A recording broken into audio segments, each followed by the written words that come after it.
So hello everyone, welcome again in this channel. আজকে আমরা এই ভিডিওতে কথা বলবো MAKAUT second year third semester এক্সামের খুবই ইম্পর্ট্যান্ট একটা সাবজেক্ট ডিএস এর সাজেশনের ব্যাপারে। এর আগে আমি অলরেডি চ্যানেলে ভিডিও দিয়ে রেখেছি, সেখানে ইম্পর্ট্যান্ট টপিক্স বা কোন কোন চ্যাপ্টারগুলো তোমরা স্কিপ করতে পারবে, খুব কম টাইমে কীভাবে সিলেবাস কভার করতে পারবো সেসব নিয়ে কথা বলেছিলাম। যারা এখনও পর্যন্ত এই ভিডিওটা দেখোনি সেটা আগে দেখে এসো, তাহলে এই ভিডিওটা বুঝতে তোমাদের অনেকটা সুবিধা হবে। থ্রু আউট দিস ভিডিও আমি এটাই ডিসকাস করবো যে কোন কোন জায়গা থেকে বেশি কোয়েশ্চেন্স আসার সম্ভাবনা আছে। কোয়েশ্চেন প্রতিবারই আমি দেখেছি ডিএসের কোয়েশ্চেন মডারেট হয়, তেমন কোনো টাফ কোয়েশ্চেন্স আসে না কোনোবারই। তো অতটাও মানে টেনশন নেওয়ার প্রয়োজন নেই, হয়ে যাবে, ঠিক আছে, পাস করে যাবে, কোনো অসুবিধা নেই। আচ্ছা, ফার্স্ট ইউনিটের ব্যাপারে বলে রাখি, এখানে একটা প্রি রিকোয়েস্টেড আছে। তোমাদের আগের বছরে মানে ফার্স্ট ইয়ারে একটা সাবজেক্ট ছিল প্রোগ্রামিং ফর প্রবলেম সলভিং, সেটা পুরোপুরি বেস্ট ছিল সি প্রোগ্রামিং ল্যাঙ্গুয়েজের উপরে, এবং সেই যে কোডিংটা তোমরা সেখানে শিখেছিলে সেটা কিন্তু এই সাবজেক্টে পার্টিকুলারলি এখানে খুব বেশি কাজে লাগবে।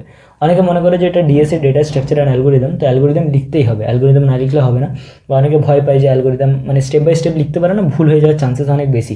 তো তাদেরকে বলে রাখি যে অ্যালগোরিদম না লিখলেও তোমাদের নাম্বার চলে আসবে তোমরা যদি কোডিংটা লজিক্যালি ঠিকঠাক লিখতে পারো। আবারও বলছি, অ্যালগোরিদম যারা ভুল করো বা অ্যালগোরিদম লিখতে যাদের সমস্যা হয়, তারা যদি কোডিংটা লজিক্যালি ঠিকঠাক পুরোটা লিখে আসতে পারো, শর্টিং হোক বা সার্চিংয়ের যে কোনো কোডিংই হোক না কেন, তো সেটা যদি ঠিকঠাকভাবে লিখে আসতে পারো তাহলে কিন্তু তোমাদের ফুল মার্কস দিয়ে দেবে, কোনো ধরনের সমস্যা নেই।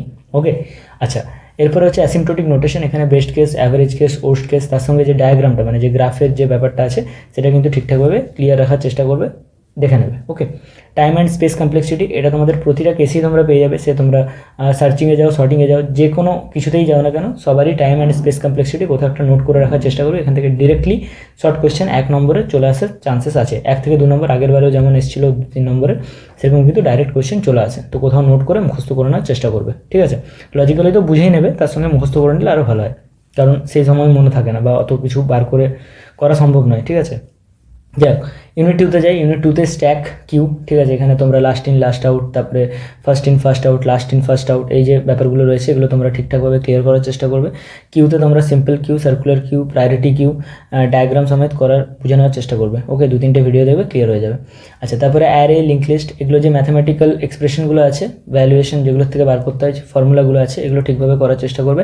অ্যারের ক্ষেত্রেও ইম্পর্টেন্ট, লিঙ্ক লিস্টের ক্ষেত্রেও ইম্পর্টেন্ট। পরের ইউনিটে লিঙ্ক লিস্ট আছে, এখানে Singoli link list, ডাবলি link list রয়েছে, তার মধ্যে আবার ট্রাভার্সিং, সার্চিং, ইনসার্শন, ডিলিশন, এই যে প্রতিটা যে অপারেশনগুলো রয়েছে এগুলো ঠিকঠাকভাবে যে কোডগুলো রয়েছে এখানে, মানে এগুলোরও তো অ্যালগোরিদম রয়েছে, তো অ্যালগোরিদমগুলো ঠিকভাবে বুঝতে পারলে ভালো, আদারওয়াইজ কোডগুলো দেখে নেবে, ঠিক আছে। কারণ এখান থেকে ডাইরেক্ট কোশ্চেন চলে আসে, মোটামুটি তোমরা 4-5 নম্বরের কোশ্চেন তো এখান থেকে পেয়ে যাবে ইজিলি, মানে অ্যারে আর লিঙ্ক লিস্টের কথা বলছি। আচ্ছা, তারপরে ট্রি আর গ্রাফ। ট্রি আর গ্রাফ খুবই ইম্পর্ট্যান্ট একটা জায়গা, যেখান থেকে তোমরা 5 থেকে 10 নম্বর এক্সপেক্ট করতে পারো। ট্রিজ খুবই ইজি, গ্রাফটাও খুব ইজি। ট্রিজের মধ্যে বাইনারি সার্চ ট্রি আছে, এবিএল ট্রি আছে, B tree, B plus tree, এই যে কনসেপ্টগুলো আছে এগুলো ক্লিয়ার করবে। ওকে, তারপরে গ্রাফ তো পরের ইউনিট আছে। গ্রাফের মধ্যে তোমাদের গ্রাফ, সার্চিং মানে লিনিয়ার সার্চ, বাইনারি সার্চ, তারপর তার অ্যালগোরিদম অ্যান্ড কমপ্লেক্সিটিস বগেরা দেখে রাখবে, ওখান থেকেও ডাইরেক্ট কোশ্চেন চলে আসে। বিশেষ করে লিনিয়ার সার্চ আর বাইনারি সার্চ একটা দেখে রাখবে, কারণ এখান থেকে একটা আসি, মানে কোনোবার লিনিয়ার সার্চ আছে, কোনোবার বাইনারি সার্চ আছে, তো এই দুটোর মধ্যে একটা আসতে পারে, তো দেখে রাখার চেষ্টা করবে, ঠিক আছে। আচ্ছা, হ্যাশিং যে চ্যাপ্টারটা আছে না, ওটা আমি আমার টাইমে পার্সোনালি স্কিপ করেছিলাম, অনেকে স্কিপ করে, অনেকে অ্যাভয়েড করে দেয়, যদি করার থেকে তো করে নেবে। খুব বেশি কোয়েশ্চেন্স আসে না ওখান থেকে, 5 নম্বরের হয়তো একটা কোয়েশ্চেন এক্সপেক্ট করতে পারো, তো হ্যাশিং করে যেতে পারো। ওকে, আচ্ছা, শর্টিংয়ের ক্ষেত্রে এবার বলি। এবার দেখো, শর্টিংয়ে 6টা তোমাদের শর্ট আছে তোমাদের সিলেবাসে: selection sort, bubble sort, insertion sort, quick sort, merge sort, heap sort. এখানে তোমাদের একটা কনসেপ্ট আছে ডিভাইড অ্যান্ড কনকার রুল বলে, যেটা কুইক আর মার্জ শর্টের ক্ষেত্রে ইউজ করা হয়। সেই যে পুরোপুরি টপিকটা একটা ডায়াগ্রাম দিয়ে করে নেওয়ার চেষ্টা করবে, ঠিক আছে। মানে কীভাবে দুটো মানে টোটাল একটা কিউ দেওয়া আছে, নাম্বার অফ কিউজ দেওয়া আছে, তো সেখান থেকে কীভাবে সেটাকে শর্ট করা যায় ডিভাইড অ্যান্ড কনকারের প্রসেসে, সেটা থেকে একটা বড় কোশ্চেন এসেছিলো, আগেরবারেও এসেছিলো আমার মনে হয়, আগের বছরে। তো ওই জিনিসটা কিন্তু ক্লিয়ার করার চেষ্টা করবে। আচ্ছা, এবার অনেকের সমস্যা হয় যে দাদা selection, bubble, insertion, quick, merge, heap, এগুলোর মধ্যে আমি যে কোনো 3টে করে যাবো, 3টের মধ্যে এলে ভালো, নাহলে কী করবো, ঠিক আছে। তো আমি তোমাদেরকে বলে রাখি, এটা একটা ইজি উপায় হচ্ছে, প্রতিটা তোমরা না কোডিংটা পরপর পেজে লিখো, ঠিক আছে। সিলেকশন শর্টের যে কোডিং আছে, কোডটা আছে সেটা লেখো, বাবেলের কোড লেখো, ইনসার্শনের কোড লেখো, কুইকের কোড লেখো, মার্জের লেখো, হিপের লেখো। এবার তোমরা পার্টিকুলারলি বুঝতে পারবে যে একটা জায়গা মানে মাঝামাঝি দেখবে যে জায়গাটাতে বেসিক্যালি প্রতিটার না লজিক সেম, লজিক কিন্তু প্রতিটারই প্রায় সেম, যেখান থেকে শর্টিংটা চেঞ্জ হচ্ছে। এই সিলেকশনের ক্ষেত্রে যেমন প্রথমে শর্ট করে সরিয়ে নেওয়া হয়, তারপরে প্রতিটাকে আলাদা আলাদা করে নেওয়া হয়, ঠিক আছে। বাবেলের ক্ষেত্রে স্টেপ একটু বেশি লাগে, ইনসার্শনে আলাদা আলাদা জায়গা থেকে নাম্বারগুলোকে ইনসার্ট করানো হয়, ঠিক আছে। তো ওই যে জায়গাটা যেখানে চেঞ্জ হচ্ছে সেই জায়গাটাতে পার্টিকুলারলি ফোকাস করার চেষ্টা করবে এবং ওখানে লজিকটা মনে রাখলেই তোমরা কোডিংটা লিখতে পারবে।